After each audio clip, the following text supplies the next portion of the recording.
Hi, good morning. ಎಲ್ರಿಗೂ ನಮಸ್ಕಾರ.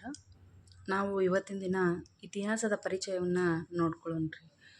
ಏನು ಇತಿಹಾಸ ಅಂತಂದ್ರೆ ನೋಡ್ರಿ, ಈ ಹಿಂದೆ ನಡೆದು ಹೋಗಿರುವಂತಹ ಸಂಗತಿಗಳನ್ನು ಏನದಾವಲ್ರಿ, ಅವುಗಳನ್ನು ನಾವು ಕ್ರಮಬದ್ಧವಾಗಿ ಅಧ್ಯಯನ ಮಾಡೋದನ್ನು ನಾವು ಇತಿಹಾಸ ಅಂತ ನಾವು ಹೇಳ್ಬೋದು ರೀ. ಏನು ನಡೆದು ಹೋದ ಅಂದ್ರೆ, ಈಗ ನಾವು ನಮ್ಗಿಂತ ಹಿಂದಿನ ಪೂರ್ವಜರು ಏನದಾರಲ್ಲ, ಅವರೆಲ್ಲ ನಡೆದು ಬಂದಂಥ ದಾರಿ ಆಗಿರ್ಬೋದು, ಅವರೆಲ್ಲ ಯಾವ್ಯಾವ ರೀತಿ ಯಾವ್ಯಾವ ಕಾಲದೊಳಗೆ ಯಾವ ಸ್ಥಳದೊಳಗೆ ವಾಸಿಸುತ್ತಿದ್ರು, ಅವರ ವಿಚಾರಧಾರೆಗಳು ಹೆಂಗಿದ್ವು, ಅವರು ಆಗು ಹೋಗುಗಳು ಹೆಂಗಿದ್ವು, ಅವರ ದಿನಚರಿ ಹೆಂಗಿತ್ತು ಎನ್ನುವುದ್ರ ಬಗ್ಗೆ ನಾವು ಅಧ್ಯಯನ ಮಾಡ್ತೀವಿ. ಅದು ಗೊತ್ತಾಗುತ್ತಲ್ಲ, ಅದಕ್ಕೆ ಏನಂದ್ರೆ ಇತಿಹಾಸ ಅಂತ ನಾವು ಹೇಳ್ಬೋದು ರೀ. ಇನ್ನು ನಾವು ಎಕ್ಸಾಂಪಲ್ ಹೇಳ್ಬೇಕಂತಂದ್ರೆ, ಈಗ ನಾವು ಈ ಕತೆಗೂ ಮತ್ತು ಇತಿಹಾಸಕ್ಕೂ ಏನು ಈ ಕತೆ ಆದರೂ ನಾವು ಏನು ಕತೆ ಅಂದರೂ ನಾವು ಹಿಂದಿಲ್ದೇ ಹೇಳ್ತಿರ್ತೀವಲ್ಲ ಅಂತ ಅನ್ನಿಸ್ತಿರ್ಬೋದು. ಆದರೆ ಕತೆಗೂ ಮತ್ತು ಇತಿಹಾಸಕ್ಕೆ ಇರೋ ವ್ಯತ್ಯಾಸ ಏನಂತಂದ್ರೆ ನೋಡ್ರಿ, ಕತೆಯೊಳಗೆ ನಾವೇನು ಸ್ಟಾರ್ಟ್ ಮಾಡ್ತೀವಿ ಹೇಳ್ರಿ, ಒಂದಾನೊಂದು ಕಾಲದೊಳಗೆ ಒಬ್ಬ ರಾಜ ಇದ್ದ. ಆ ಒಂದಾನೊಂದು ಊರಲ್ಲಿ ಅಂದರೆ ಅದಕ್ಕೆ ಎಕ್ಯುರೇಟಾಗಿ ಊರಿನ ಹೆಸರಿಲ್ಲ, ಯಾವ ಕಾಲ ಅನ್ನೋದು ಗೊತ್ತಿಲ್ಲ.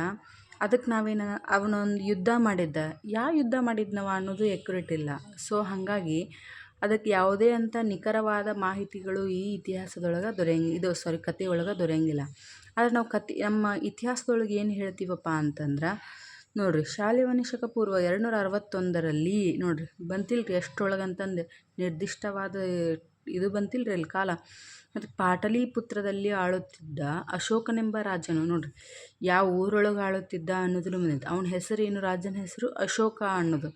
ರಾಜನು ಕಳಿಂಗ ಯುದ್ಧ ಮಾಡಿದನು, ಆ ಯುದ್ಧದ ಹೆಸರು ಕೂಡ ಐತಿ. ಸೊ ಹಂಗಾಗಿ ಇದು ನಾವು ಕತೆ ಮತ್ತು ಇತಿಹಾಸಕ್ಕಿರೋ ವ್ಯತ್ಯಾಸಗಳು ಅಂತ ನಾವು ಹೇಳ್ಬೋದು ರೀ.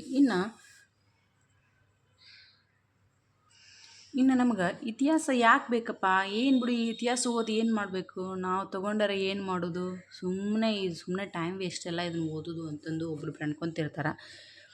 ಅದಕ್ಕೆ ಇತಿಹಾಸ ಯಾಕೆ ಬೇಕು ಅನ್ನೋದನ್ನು ಕೊಟ್ಟಾರ ನೋಡ್ರಿ. ಯಾಕೆ ಬೇಕಪ್ಪ ಅಂತಂದ್ರೆ ನೋಡ್ರಿ, ನಾವು ಸಣ್ಣವರಿದ್ದಾಗ ಇಲ್ಲೊಂದು ಎಕ್ಸಾಂಪಲ್ ಕೊಟ್ಟಾರ, ಅದನ್ನು ಹೇಳ್ತೀನಿ ನಾನು ನಿಮ್ಗೆ. ಏನಂದ್ರೆ ನಾವು ಸಣ್ಣವರಿದ್ದಾಗ ಒಂದು ಒಲಿಗಿಲಿ ಹತ್ತಿರದಾಗ ಏನರಾದಾಗ ಅದನ್ನೇನರ ಮುಟ್ಟಿದ್ವಪ್ಪ ಅಂತಂದ್ರೆ ನಮ್ಗೆ ಆ ಬೆಂಕಿ ಸ್ಪರ್ಶ ಸುಟ್ಟಂಥ ಒಂದು ಅನುಭವ ನಮ್ಗೆ ಆಗಿರ್ತೈತಿ. ಸೊ ನಾವು ವಾಪಸ್ ಹೋಗಿ ಏನಾದರೂ ಅದನ್ನೇನರ ಮುಟ್ಟಕ್ಕೆ ಹೋಗ್ತೀವನ್ರಿ, ಇಲ್ಲಲ್ಲ. ಯಾಕೆ ಹೇಳು, ಲಾಸ್ಟ್ ಟೈಮ್ ನಾವು ಅದನ್ನು ಮುಟ್ಟಿ ಕೈ ಸುಟ್ಕೊಂಡಿರ್ತೀವಿ. ಸೊ ಹಾಗಾಗಿ ಅದರ ಅನುಭವ ನಮಗೆ ಇರ್ತೈತಿ. ಹಾಗಾಗಿ ನಾವು ವಾಪಸ್ ಆ ಬೆಂಕಿಯನ್ನು ಮುಟ್ಟಕ್ಕೆ ಹೋಗಂಗಿಲ್ಲ. ಸೊ ಅದನ್ನೇ ಏನಂದ್ರೆ ನೆನಪು ಅಥವಾ ಜ್ಞಾಪಕ ಶಕ್ತಿ ಅಂತ ಅಥವಾ ಸ್ಮರಣ ಶಕ್ತಿ ಅಂತಂದು ಕರಿತೀವಿ.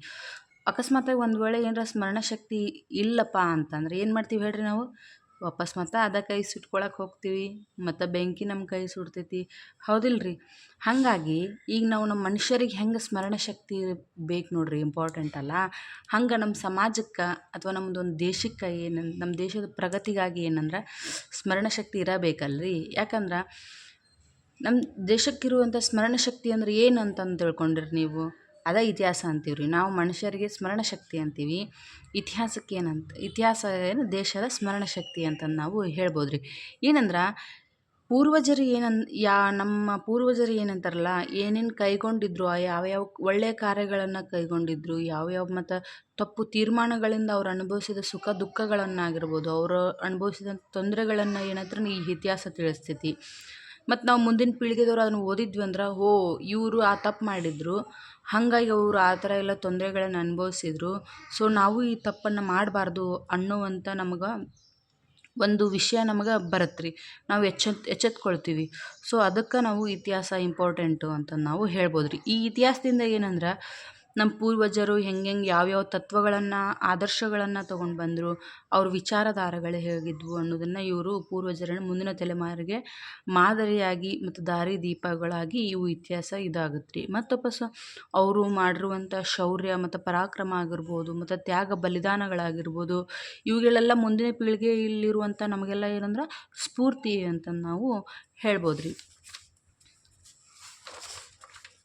ಇನ್ನು ನೆಕ್ಸ್ಟು ಇತಿಹಾಸದೊಳಗೆ ನನ್ನ ಮಕ್ಕಳು ಹರಿದಾರ್ರಿ, ಇದನ್ನು ಮಾಡ್ಕೋಬೇಡ್ರಿ, ಸಾರಿ. ಇನ್ನು ಇತಿಹಾಸ ಅಂತಂದು ನೋಡಿದ್ವಿ ನಾವು. ಈ ಇತಿಹಾಸ ಎಂಬ ಪದವನ್ನು ಮೊದಲು ಯಾರು ತೋರಿಸ್ಕೊಟ್ರಪ್ಪ ಅಂತಂದ್ರೆ ಗ್ರೀಕ್ ದೇಶದ ಹೆರೋಡಟಸ್. ವೆರಿ ಇಂಪಾರ್ಟೆಂಟ್ ನೋಡಿರಿ, ಇದು ನೆನ್ಪಿಟ್ಕೊರಿ. ಗ್ರೀಕ್ ದೇಶದ ಹೆರೋಡೋಟಸ್ ಎಂಬುವರು ಇದನ್ನು ತೋರಿಸ್ಕೊಟ್ರು, ಇತಿಹಾಸವನ್ನು ಮೊಟ್ಟ ಮೊದಲಿಗೆ ಜಗತ್ತಿಗೆ. ಹಾಗಾಗಿ ಹೆರೋಡೋಟಸ್ ಅವ್ರಿಗೆ ಏನಂತಾರೆ ಅಂದ್ರೆ ಇತಿಹಾಸದ ಪಿತಾಮಹ ಅಂತಂದು ಹೇಳಿ ಕರೀತಾರೆ ನೋಡ್ರಿ. ಇನ್ನು ಇವುಗಳ ಆಧಾರಗಳು ಏನು ಅಂದ್ರೆ ಇತಿಹಾಸ ಹಿಂಗಿತ್ತು ಅನ್ನೋದಕ್ಕೆ ಬಗ್ಗೆ ನಾವು ಸಾಕ್ಷಾಧಾರಗಳು ಏನು ಅಂತಂದು ಹೇಳಿ ನಾವು ನೋಡ್ರಿ ಆಧಾರವಿಲ್ಲದೆ ಇತಿಹಾಸವಿಲ್ಲ ಅಂತಂದು ಹೇಳ್ತಾರೆ ನೋಡ್ರಿ. ಹಂಗೆ ಸುಮ್ಮನೆ ಏನೋ ಇತಿಹಾಸ ಹೇಳ್ತೀವಿ, ಬರಿತೀವಿ, ಓದ್ತೀವಿ, ಏನಾಯ್ತು ಬಿಡು ಅನ್ನೋ ಲೆಕ್ಕಕ್ಕೆ ಇರಂಗಿಲ್ಲ ರೀ. ಅದಕ್ಕೊಂದು ಎಕ್ಯುರೇಟ್ ಆದಂಥ ಒಂದು ಆಧಾರವಿದ್ದಿದ್ದಕ್ಕೆ ಅದು ಇತಿಹಾಸ ಅನ್ನೋದು, ಅದರ ವಿಷಯ ಅನ್ನೋದು ನಮ್ಗೆ ಸಿಕ್ಕಿರ್ತೈತಿ ಅಂತ ನಾವು ಹೇಳ್ಬೋದು ರೀ. ಏನಿದು ಆಧಾರಗಳು ಅಂತಂದ್ರೆ ನೋಡ್ರಿ, ಆಧಾರಗಳ ಒಳಗೆ 2 ವಿಧಗಳದಾವ ರೀ. ಯಾವ್ಯಾವು? ಸಾಹಿತ್ಯ ಆಧಾರ ಮತ್ತು ಪುರಾತತ್ವ ಆಧಾರಗಳು ಅಂತಂದು ಹೇಳಿ. ಏನಿದು ಸಾಹಿತ್ಯ ಆಧಾರಗಳು ಅಂತಂದ್ರೆ, ಸಾಹಿತ್ಯ ಅನ್ನೋದನ್ನು ನಮ್ಗೆ ಗೊತ್ತಾಗ್ಬಿಡ್ತೈತೆ ರೀ. ಏನು ಸಾಹಿತ್ಯ ಅಂತಂದ್ರೆ ಬರವಣಿಗೆ ಅಥವಾ ಬಾಯಿಂದ ಬಾಯಿಗೆ ಹರಿದು ಬಂದ ಸಂಗತಿಗಳು ಅಂತಂದು ನಾವು ಸಾಹಿತ್ಯ ಅಂತಂದು ಹೇಳ್ಬೋದು ರೀ. ಈ ಸಾಹಿತ್ಯ ಆಧಾರಗಳೊಳಗೆ ಎರಡು ವಿಧಗಳದಾವ ರೀ. ಯಾವುದಂದ್ರೆ ಒಂದು ಲಿಖಿತ ಸಾಹಿತ್ಯ, 2 ಮೌಖಿಕ ಸಾಹಿತ್ಯ ಅಂತಂದು. ಲಿಖಿತ ಸಾಹಿತ್ಯದೊಳಗಿನ ಮತ್ತೆ 2 ವಿಧ ಬರ್ತಾವೆ ನೋಡ್ರಿ. ಯಾವ್ಯಾವು? ದೇಶೀಯ ಸಾಹಿತ್ಯ ಮತ್ತು ವಿದೇಶೀಯ ಸಾಹಿತ್ಯ ಅಂತಂದು ಹೇಳಿ. ಏನಿದು ಲಿಖಿತ ಸಾಹಿತ್ಯ ಅಂತಂದ್ರೆ ಲಿಖಿತ ರೂಪದಲ್ಲಿ ಇರುವಂತಹ ಏನಂದ್ರೆ ಲಿಖಿತ ರೂಪದಲ್ಲಿ ನಾವು ಕ್ರೋಢೀಕರಿಸಿರುವಂಥ ಆಧಾರಗಳು ನಾವು ಲಿಖಿತ ಅಂದ್ರೆ ಬರೆದಿಟ್ಟಿರ್ತಾರೆ ರೀ. ಯಾರ್ಯಾರು ಇಂಥವ್ರ ಸ್ಟೋರಿ ನಾವು ಈಗ ಓದ್ತೀವಿ, ಯಾರ್ಯಾರಪ್ಪ ಅಂದ್ರೆ ಗಾಂಧೀಜಿಯವ್ರ ಬಗ್ಗೆ ಅಂತ ಓದ್ತೀವಿ. ಅವ್ರ ಬಗ್ಗೆ ಏನಂದ್ರೆ ಬರೆದಿಟ್ರು, ಅವ್ರು ಇಲ್ಲಿ ಹುಟ್ಟಿದ್ರು, ಇಷ್ಟನೇ ಇಸ್ವಿ ಒಳಗೆ ಹುಟ್ಟಿದ್ರು, ಅವ್ರು ಈ ಥರ ಎಲ್ಲ ಕಾರ್ಯಗಳನ್ನು ಮಾಡ್ಯಾರ ಅಂತಂದು ಹೇಳಿ ಎಲ್ಲ ನಾವು ಓದ್ತೀವಲ್ಲ. ಸೊ ಹಾಗಾಗಿ ಆ ರೀತಿ ಅದಕ್ಕೆ ಅವಕ್ಕೆಲ್ಲ ಲಿಖಿತ ಸಾಹಿತ್ಯ ಅಂತ ನಾವು ಹೇಳ್ತೀವಿ. ಇನ್ನು ಮೌಖಿಕ ಸಾಹಿತ್ಯ ಅಂತಂದ್ರೆ ಬಾಯಿಂದ ಬಾಯಿಗೆ, ಅಂದರೆ ಈಗ ನಾವು ಒಬ್ಬರು ಈಗ ನೋಡ್ರಿ ಒಂದು ಕತೆ ಹೇಳ್ತಾರೆ. ಈಗ ನಮ್ಮ ಅಜ್ಜ ಮುತ್ತಾತ ಎಲ್ಲ ಏನಂದ್ರೆ ಅಶೋಕನ ಕತೆ ಹೇಳ್ತಿದ್ರು. ಆ ಅಶೋಕನ ಕತೆ ನಮ್ಮ ಅಜ್ಜಗೆ ಹೇಳಿದರು, ನಮ್ಮ ಅಜ್ಜ ನಮ್ಮ ಅಪ್ಪಾಜಿಗೆ ಹೇಳಿದರು, ನಮ್ಮ ಅಪ್ಪಾಜಿ ನನಗೆ ಹೇಳಿದರು. ಸೊ ಹಿಂಗೆ ಈ ರೀತಿಯಿಂದ ಬಾಯಿಂದ ಬಾಯಿಗೆ ಹರಿದು ಬಂದಂಥ ನಾವು ಮೌಖಿಕ ಸಾಹಿತ್ಯ ಅಂತಂದು ಹೇಳ್ಬೋದು ರೀ. ನೋಡಿರಿ, ಈ ಲಿಖಿತ ಸಾಹಿತ್ಯದೊಳಗೆ ದೇಶೀಯ ಸಾಹಿತ್ಯ ಮತ್ತು ವಿದೇಶಿ ಸಾಹಿತ್ಯ ಬರುತ್ತೆ ನೋಡ್ರಿ. ಏನಿದು ದೇಶೀಯ ಸಾಹಿತ್ಯ ಅಂದ್ರೆ ನಮ್ಮ ದೇಶದವರೇ ರಚಿಸಿರುವಂಥ ಸಾಹಿತ್ಯಗಳನ್ನು ಏನಂದ್ರೆ ದೇಶೀಯ ಸಾಹಿತ್ಯ ಅಂತಂದು ಕರಿತೀವಿ. ವಿದೇಶೀಯ ಸಾಹಿತ್ಯ ಅಂತಂದ್ರೆ ಬೇರೆ ದೇಶದಿಂದ ಬಂದಂಥವ್ರು, ಪೌರತ್ವವರು, ಅವರೆಲ್ಲ ಬಂದು ರಚಿಸಿರುವಂಥ ಸಾಹಿತ್ಯಗಳಿಗೆ ಏನಂದ್ರೆ ವಿದೇಶಿ ಸಾಹಿತ್ಯ ಅಂತ ನಾವು ಹೇಳ್ಬೋದು ನೋಡ್ರಿ. ಇನ್ನು ಮೌಖಿಕ ಸಾಹಿತ್ಯದೊಳಗೆ ಜನಪದ, ಗೀತೆ, ಕತೆ, ಲಾವಣಿ, ಇತ್ಯಾದಿ ಮುಂತಾದವುಗಳು ಬರ್ತಾವೆ ಅಂತ ನಾವು ಹೇಳ್ಬೋದು ರೀ. ಇನ್ನು ಪುರಾತತ್ವ ಆಧಾರಗಳು ಅಂದರೆ ಹಿಂದಿನ ಮಾನವರು ನಿರ್ಮಿಸಿದ ಅಥವಾ ಯಾವ ರೀತಿ ವಸ್ತುಗಳನ್ನು ಬಳಸ್ಯಾರ ನೋಡ್ರಿ, ಅವುಗಳ ಅವಶೇಷಗಳನ್ನು ಅಂದ್ರೆ ಅವರು ಏನರ ಬಿಟ್ಟು ಹೋಗಿರ್ತಾರಲ್ಲ, ಅವುಗಳ ಅವಶೇಷಗಳನ್ನು ಏನಂದ್ರೆ ಪುರಾತತ್ವ ಆಧಾರಗಳು ಅಂತಂದು ಹೇಳಿ. ಅವು ಎಲ್ಲ ಏನಂದ್ರೆ ಭೂಮಿಯೊಳಗೆ ಹುದುಗಿ ಹೋಗಿರ್ತಾವ್ರಿ. ಅವುಗಳು ಏನಂದ್ರೆ ಉತ್ಖನನ ಟೈಮ್ ಒಳಗೆ. ಏನು ಉತ್ಖನನ ಅಂತಂದ್ರೆ ಪ್ರಾಚೀನ ಅವಶೇಷ ಅಥವಾ ಪಳವಳಿಕೆಗಳನ್ನು ಹೊರ ತೆಗಿಬೇಕನ್ನೋ ಸಲುವಾಗಿ ವೈಜ್ಞಾನಿಕವಾಗಿ ಭೂಮಿಯನ್ನು ಅಗೆಯೋಕ್ಕೆ ಏನೇನು ಯಾವ ಚಾಕು ಆಗಿರ್ಬೋದು, ಮರದ ದಬ್ಬಗಳಂಥ ಮೊನಚಾದ ಸಾಧನಗಳನ್ನು ಬಳಸ್ಕೊಂಡು ಭೂಮಿಯನ್ನು ಅಗೆದು ಅದರೊಳಗೆ ಸಿಗುವಂತಹ ವಸ್ತುಗಳನ್ನು ಅಥವಾ ಅವಶೇಷಗಳನ್ನು ತೆಗೆದುಕೊಂಡು ಅವನ್ನ ಉತ್ಖನನ ಮಾಡಿ ಅಧ್ಯಯನಕ್ಕೆ ಒಳಪಡಿಸ್ತಾರೆ.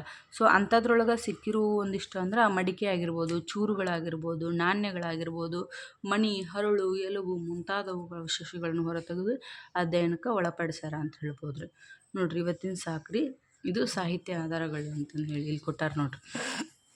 ಸಾಹಿತ್ಯ ಆಧಾರಗಳಿಗೆ ಇದು ಇತಿಹಾಸದ ಆಧಾರೊಳಗೆ ಸಾಹಿತ್ಯ ಆಧಾರ, ಪುರಾತತ್ವ ಆಧಾರ. ಸಾಹಿತ್ಯ ಆಧಾರದೊಳಗೆ ಲಿಖಿತ ಸಾಹಿತ್ಯ, ಮೌಖಿಕ ಸಾಹಿತ್ಯ ಬರುತ್ತೆ. ಮತ್ತು ಲಿಖಿತ ಸಾಹಿತ್ಯದೊಳಗೆ ಏನು ಬರುತ್ತೆ ಅಂದ್ರೆ ದೇಶೀಯ ಸಾಹಿತ್ಯ ಮತ್ತು ವಿದೇಶೀಯ ಸಾಹಿತ್ಯ ಅಂತಂದು ಬರ್ತೈತಿ. ಮೌಖಿಕ ಸಾಹಿತ್ಯದೊಳಗೆ ಲಾವಣಿಗಳು, ಜನಪದಗಳು, ಐತಿಹ್ಯಗಳು ಬರ್ತಾವೆ. ಇನ್ನು ಪುರಾತತ್ವಗಳು ಸ್ಮಾರಕಗಳು, ನಾಣ್ಯಗಳು, ಶಾಸನಗಳು, ಈ ಥರ ಅವಶೇಷಗಳು ಅಂತ ಬರ್ತವೆ. Okay, thank you sir.